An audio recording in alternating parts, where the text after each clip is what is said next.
Peter, great to see you again. Yeah. We spoke a year ago, and when we spoke a year ago, we were on the verge of a new era for the World Rally Championship. We were about to commence the hybrid Rally One era, sustainable fuels, a lot of other new initiatives. 2 weeks ago, we finished the first season of Rally One. So, Peter, from your perspective, how did it go? Oh, it was for us. It was at the very beginning a travel into the unknown, because it was a radical change. We switched to plug-in hybrid. We switched to sustainable fuel as the first world championship ever, 4 years before Formula One will do. And at the end, it was a tremendous success, because even the fans who said at the very beginning, "Oh, electric, the cars will not have sound, they will be slower, not so spectacular," it was just the opposite. And even the drivers, some of them had some slight concerns, because the cars used in 2021 were, let's say, fantastic rally cars, but now they love it. And so everything was a huge success, and we had an amazing season, I can say. Were you surprised, Peter, as well, that it actually was so seamless from the start? I mean, with new hybrid technology, with three manufacturers who hadn't had a ton of time to prepare themselves. I mean, it did seem to be incredibly reliable. It was never distracting from the spectacle. You could go rallying from the start, basically. Yeah, to be honest, we had some jinxes and some things to survive, but this is also the reason for rallying. We are developing technology as a racing rallying laboratory. So we are the R&D in the fastest way. For that reason, everybody accept that role. But the good thing is at the end that each and every manufacturer could win a rally. And we had different situations. Hyundai had a last start into the new technology. They made a remarkable race to catch up. Ford won the very first and the most prestigious rally, the Rally Monte Carlo. And Toyota became champion with the youngest champion ever, Kalle Rovanperä, was 22 years. And these are the highlights of the season. So I think everybody was, when we just finished Rally Japan some weeks ago, delighted with this season. That's a good point there on some of those storylines as well. The fact that we had Kalle Rovanperä, the youngest world rally champion, a guy who has really got to grips with top-level rallying enormously quickly. The fact that we can see the two Sebs, Loeb and Ogier, come in and still be competitive. I mean, that's a great cross-section of talent, and also a great cross-section of storylines. I think that must have pleased you as well. Yeah, absolutely. The good thing in rallying is that you're never too old to do so. We have the clear proof with Seb Loeb and also with Sebastian Ogier, and both winning this in this season. On the other hand, Kalle is, let's say, the most experienced 22 years old I ever met in my life, because you should never forget that his daddy, who was also former world-class rally driver, and his manager, who had legends to come to the world-class level, they start really early to work with Kalle, and he made a lot of seasons driving even when he was 16 in championships where he was allowed to do so. He was driving on tarmac rallies in Italy, then in Latvia, Estonia. And I had a pleasure for me a short time to be a part, let's say, supporting his career when I was worked for Skoda in 2018 to 19. And he's so mature. And what we now see is the result of fantastic talent and excellent preparation. But next year, he already confessed it will be even tougher. So we can experience next year even closer fight, because Hyundai is sorted out. Ford, I think the car is still fantastic, and I think they had a lot of learnings this season. And Toyota, with the two titles in their back, they will also be as competitive as they are this year. I mean, I guess with the short gap between, 2 weeks ago, 2022 finished. 7 weeks time, we start the Monte Carlo rally. I mean, I guess the way the cars ended the season is pretty much how they will begin the 2023 season in terms of where we are in competitive parity. You must be pleased at how close together the three manufacturers are, sort of coming off that first season. Yeah, this is exactly. Don't have a gap. Let's say every car is competitive. It depends on the drivers. It depends on the overall work of the team, because you can do mistakes on tire choice and everything. But this is what the sport is about. The basis is more or less the same. FIA, the governing body, had done a really good regulations, which brought every technology close together. And we are just now exactly in the middle of preparing the Rally Monte Carlo. So there is never a break in this season. And I understood that's already the testing is in full swing. So we can be really, really curious what's going on in Monte. And with 3 very engaged manufacturers working with you, anything in terms of lessons learned, tweaks that will be made going into 2023? Yeah, the tweaks are that we are in constant exchange with the teams, but let's say this is more or less the role of FIA. But we as a partner, as a promoter of FIA, we are also into the discussion. That means we are working close together. And the most learning is to have a close look on the running costs, and therefore as an ongoing discussion. And also we found that the basis is really good for the next decades to come. So we will make an evolution, let not say we, the FIA, will make an evolution of the regulation together with the manufacturers, that the invest will be carried on for the next decades, and also to encourage new manufacturers to jump in. There's been talk, and I recall, for instance, Jari-Matti Latvala, team boss at Toyota, saying that maybe hydrogen could be in the WRC's future. But I think, is it fair to say that we are looking more at iterations of the current hybrid setup going forward for Rally 1? I think at the moment, the current setup is the right one, because we still believe for the next decades, combustion engines will still play a significant role in the part of the world. Not maybe in Central Europe, and maybe not, let's say, in Scandinavia, but for sure in developing countries, in volume markets, even China, who had done a lot of incentives on pure electric cars, now doing incentive on ICI engines. That means the race for the engine of the future is not yet solved. But to be honest, my personal favorite is also, I like the idea of the hydrogen, but there are some technical obstacles which has to be solved. That means the refueling, the storage, the energy production, because we should be fair and see the whole chain of producing the energy. It doesn't help anymore if you have a full electric energy car which is powered by electricity gone from a carbon factory. So this is something, but this is exactly what we are talking with the manufacturers.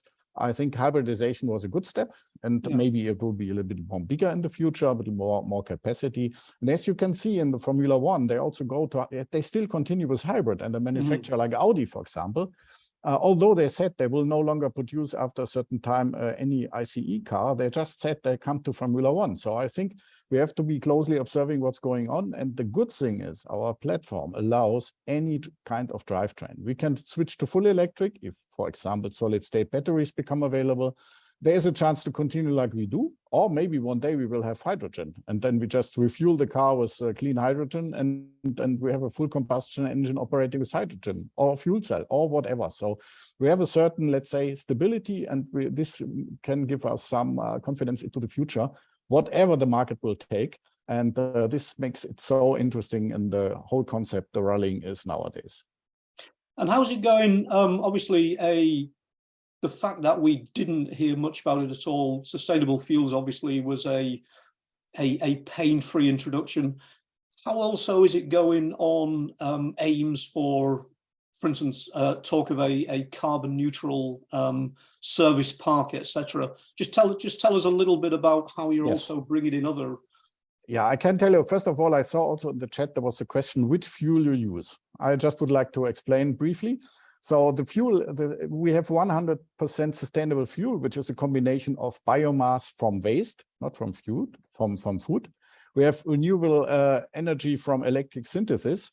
We have renewable energy from CO2 capture from the air from industry, and we have water electrolysis. This leads to 2 pillars. One is biofuel, second generation renewable. Second one is e-fuel, synthetic renewable.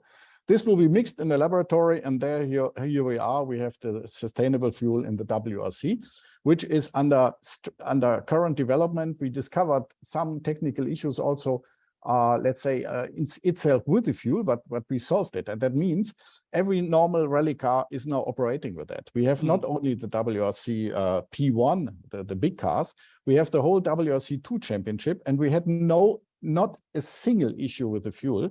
So this fuel is something which is also a fuel for the future to be further developed. There is also the approach I learned from other sports car manufacturers to go to full e-fuel, but therefore you also have to see how to produce. You can only produce it if you have a renewable energy like solar or wind to make it really sustainable. And so it's a combination of everything. But this is, let's say, one strong pillar is the sustainable fuel we are having and we are constantly developing. You just said service park. Yes, it's about the footprint an event leaves. And this is also applying to a football game. This is applying to the service park, to the spectators. And what can we do? We are now looking very much in which way we are traveling. We are looking in which way we are producing our energy in the service park. And first of all, we have now an own sustainable department at WRC Promoter who is working close together with FIA. So therefore, all the events will be certificated under very strong criteria to meet the FIA star accreditation. And this will be applied to the event organizers, to ourselves. We also do this kind of self-auditing, and for sure to the manufacturers. And this is just the starting process. So it's not only one thing, it's the whole picture which makes something sustainable, because we should never forget what we are doing is something important in developing new technologies, but we are not alone. We have to see how the world is moving towards sustainability, and we have to move a step ahead, not waiting until we get limitations or governmental laws or restrictions, all kind of. We have to be proactive, and this is exactly what we are doing. Speaking of events, we now have a 2023 calendar. Yes. And we have the return of Rally Mexico. We have Chile hosting a South American round. There's also a rather intriguing all asphalt round, late season round in Europe, based in Germany, but visiting Austria and the Czech Republic. Mexico, brilliant that it's back, a superb event, superb atmosphere. Does that tick the box on North America for the WRC? Do we now have the optimum footprint for a WRC calendar, do you think? No, we're not ready, because we're looking on every important key market, and it's absolutely no secret that the United States still is a really important step for us. It takes some time. It's not a sprint, it's a marathon, but we are moving step by step and we are progressing rapidly. And it's also no secret that we are thinking about the, let's say, the area in Eastern Tennessee on gravel. So there are ongoing talks, and hopefully in spring we can announce more. I know that US has a history in rallying, but it's a long time ago. The first one was in 1973 with the marvelous title Press on Regardless. It was based in Michigan. And the last one was in Washington State, the Olympus Rally in 1988. But to be honest, this rally was at this time not so much appreciated by the fans, because nobody did know that it happened. And it was more running in the forest and not such a huge success. But exactly for this reason, we have a total different approach. We found some enthusiastic counterparts in the Tennessee area, and we are really working very hard to get as soon as possible a proper rally in the US. The good thing also is that all our stakeholders concerning the manufacturers are really, really thrilled about to have this opportunity. Each of them have a factory around the rallying area. Plus, our single supplier for tires, Pirelli, has one, which is, by the way, a factory specially dedicated to sustainable production of tires. So this is something which clicks and ticks every box. So this is something we are really working on, and we would like to have it as soon as possible into the WRC. Does it help as well that ARA, America's leading rally organization, is becoming, it's still interesting that it does a lot of things its own way, you know, in terms of cars, in terms of how it does it. But the fact that it is assimilating, you know, more and more with FIA classes, does that give you more of a base to build on for a potential US event? Yeah, this is a very good move. To be honest, this Rally 5/Rally 2 regulation is very successful. We have around the world 1,300 cars running everywhere. We have important car markets like USA and Japan who have still their own regulation technical wise, which I think makes sense. On the other hand, we were just in Rally Japan having 17 Rally 2 cars, and I saw a lot of manufacturers interested in that. We would like to have more of these, opening the regulation. And the approach of RRA is a very smart one, going close to this regulation.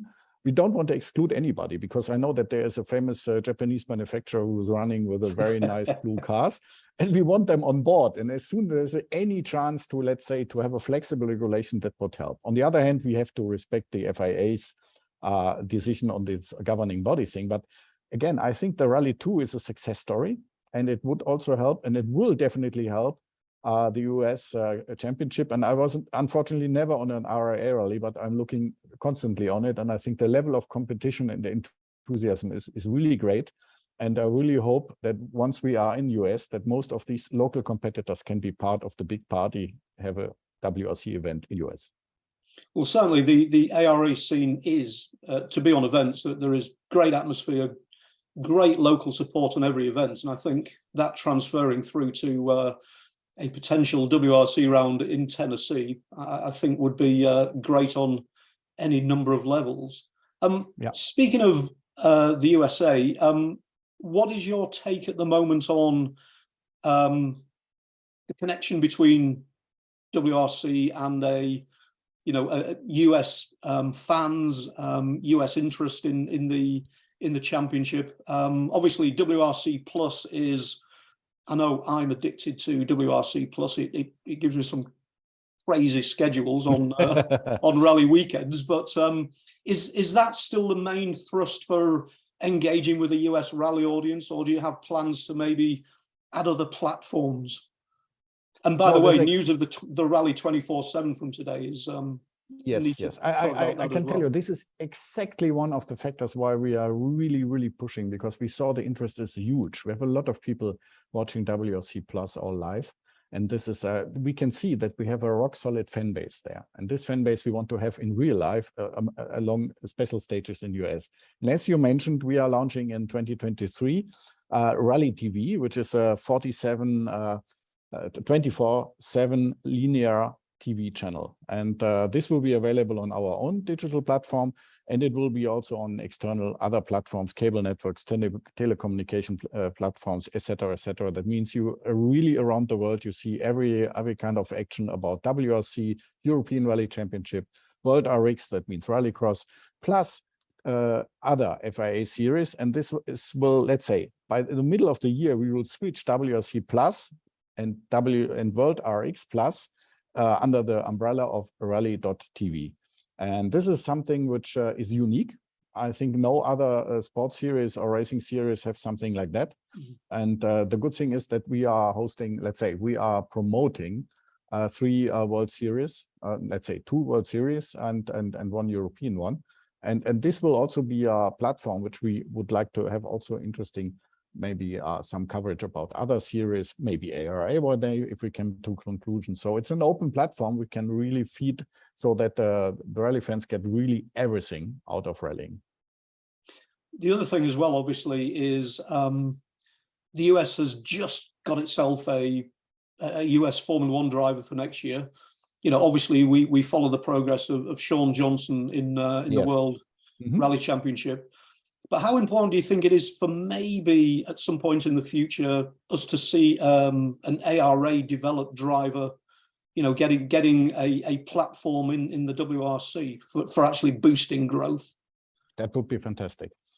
Even as I know Sean that Sean is really doing a good job in WRC, but we should have more of them.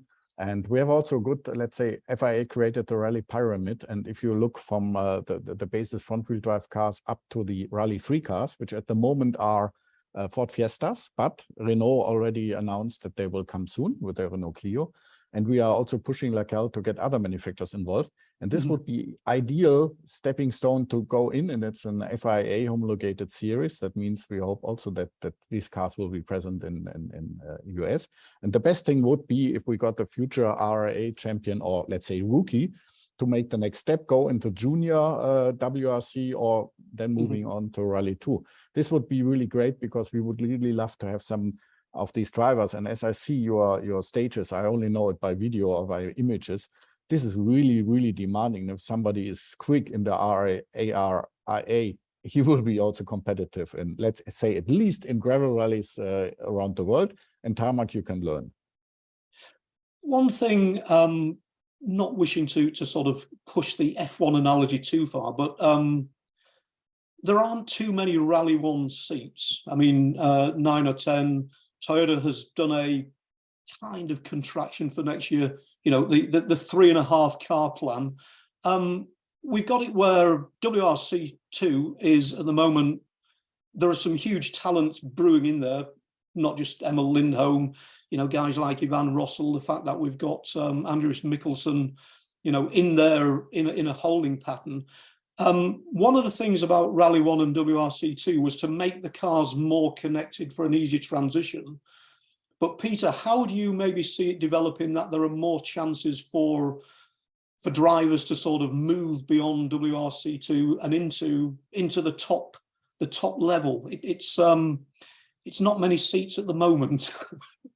Yeah, and we would like to have at least one more manufacturer. We are working on it. That would be at least 3 cars more, so 3 more seats. So on the other hand, I see, in full respect to both Sebastians, I don't think they will rally forever.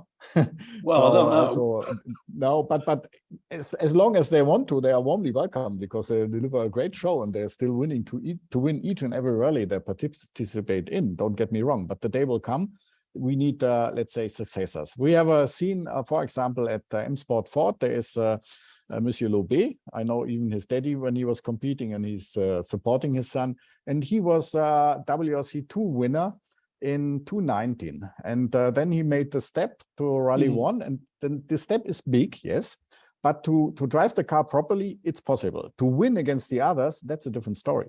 But it's the same like if you see a driver coming from Formula 2 to Formula 1, it takes some time.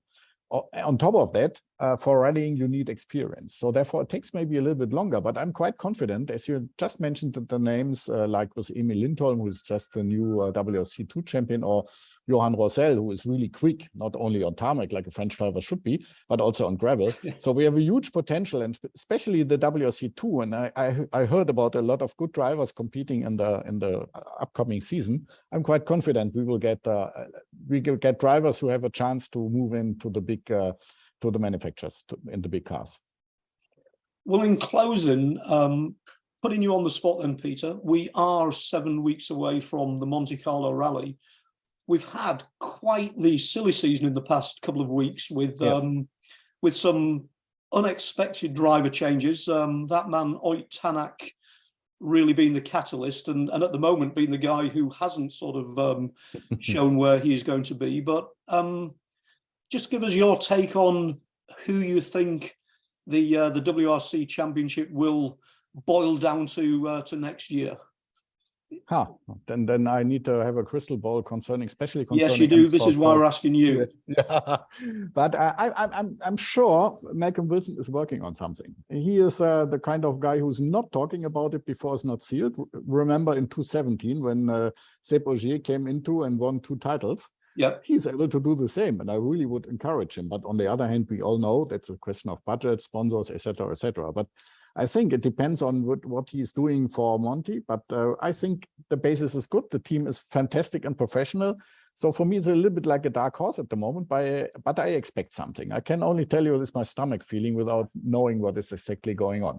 I know that Hyundai closed the gap. They have a fantastic car, develop on each and every surfaces, and their driver lineup is very good. Lappi will be a perfect fit to Thierry Neuville, and the third car, which shared by Greg Breen and by Dani Sordo, who is always good to finish on the podium, is also a good choice. And Toyota, they have a 22-year-old champion who is still maybe more. I'm sure there's more to come. We have Gwyndaf, not Elvin Evans. Gwyndaf is the daddy. I'm so old that I always mix the name. Yes. Famous Welsh bus driver. Yes. But to be honest, I think Elvin just had bad luck. He had a bad season, but he is potentially a world champion. Yeah. So we should not forget that. And we have Takamoto Katsuta, who made a major step to be among the front runners. And we will see how much rallies Sepp Ogier want to do. I hope more. And then he will be he will not go for a championship, I think, but he will go to win rallies. So in this mix, I think Monte Carlo again, maybe we have again both Sepps like last year, and then it will be difficult. Yes, and then it will be really difficult for the others to beat them. And whatever will happen, I think Monte Carlo, I can't wait for it, although Japan is not so long time over, but Monte Carlo will be really thrilling. Well, Peter, that was as fascinating as ever. Thank you for filling us in on a whole range of topics. Yeah, you got some work to do, so no problem. But I can tell you, I really would love to go as soon as possible to US and to see your fantastic roads. And let's keep all positive that this will happen more sooner than later. Exactly. Thank you very much, Peter. Thank you. Have a good day. Bye-bye. Thank you, Peter. Registering on Epartrade is easy. To start, click on the Join for Free button on the homepage. First, search your company to see if it's already in our database. If you see your company on the list, click on it to select it. Then, choose Claim Company if you are one of the decision makers, an owner, marketing person, or main company contact. Or choose Join Company if you are an employee, and press Continue. If you couldn't find your company in our database, select Register a New Company. On the following page, fill out your name, email, phone number, job title, and choose a secure password. If you chose Register a New Company, you'll need to choose your business type. Select Supplier if you're looking to display products or services and connect with buyers. Choose Racing Business if you're looking to source new parts and connect with suppliers. Choose Race Team if you own or are a member of a professional race team. Then, enter your company name. Please provide a website, Facebook page, or LinkedIn if you have one, and choose to either claim or join the company. You can view and agree to our terms of use here. If you'd like to receive our weekly newsletter, choose Accept. Finally, click Register Now and your registration will be submitted for approval. An email will be sent to your inbox. Please confirm your email address and you will be approved shortly. Welcome to Epartrade.